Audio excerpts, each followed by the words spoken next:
Mimi mali naishi Kariobangi tunapata maji mara 2 kwa wiki. Leo ni Thursday. Hakuna maji. I have to wait another until next week on Monday around saa 3 saa 4 for me again to see water running on the tap. And not all houses will be able to access that. What does that tell you? And someone is pocketing your 2 billion. And they don't want you to say anything or do anything. If you do it, you get killed, you get abducted, you get targeted. Which kind of a country is that? And is it, why should I not wish you death? Because I pay taxes each and every day. Unachukua 2.2 billion each and every day. Mimi siwezi lisha watoto. Now you take taxes.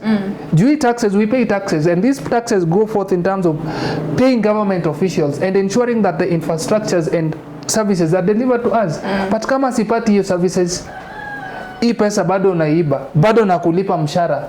Na nikikwambia no, come on. The way you are doing things is not the right way. Can we do things differently? You also have a problem with that. Unfortunately, gorgeous. Easy. Opinion ni yake kabisa.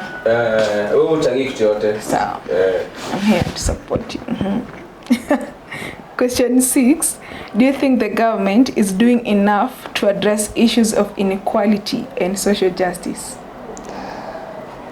Government is not doing, when we talk about inequalities, when we talk about injustices, I've just given you an example in terms of our education system, which now is, I've been left, it is only the rich who can be able to access education right now. Talking about social justice, inequalities, we still live within communities where people do not even have access to water.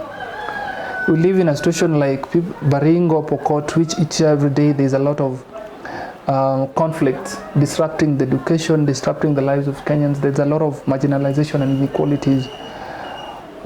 We have seen a situation where if you are not in good terms with this government of the day, then now it means that you'll not be able to access services. Your people will not be able to get services, which actually should not be the case. The Constitution, with the dispensation of the Constitution 2010, you do not have to support the president for you to be able to access services or maybe access resources. No.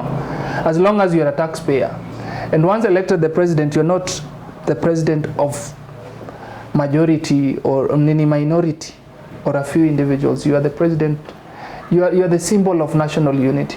And that is why even some of us had a problem with Gachagua when they were talking about shares.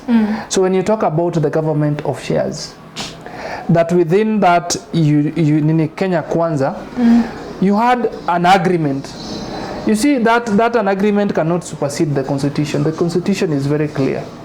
So yes, that you can form coalitions and all that in terms of how you want to organize yourself to acquire power. But once you get that power, you are entitled or required to serve each and everyone equally, regardless of their language, their creed, their political affiliation, or where they come from. But that is not the case when it comes to the regime.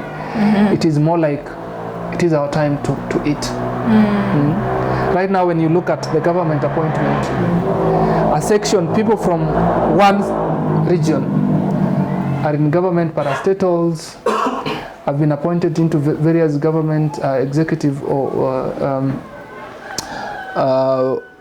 roles and all that. So you see, so that is not when it comes to the communities, there's a lot of inequalities that are still happening. We are still being faced with issues of gender-based violence. There is issues of teenage pregnancies. The lack of people cannot be able to access education, health services, food. So what that shows you? I am sounding very, very like more of bias, but it is not bias. That is the truth. That is the reality. Unajua vile tunasemanga kwa ground vitu ni, that is the true picture of what is happening at the ground. The reality that this government is trying to bury its heads from. That is the reality kwa ground. And that is what we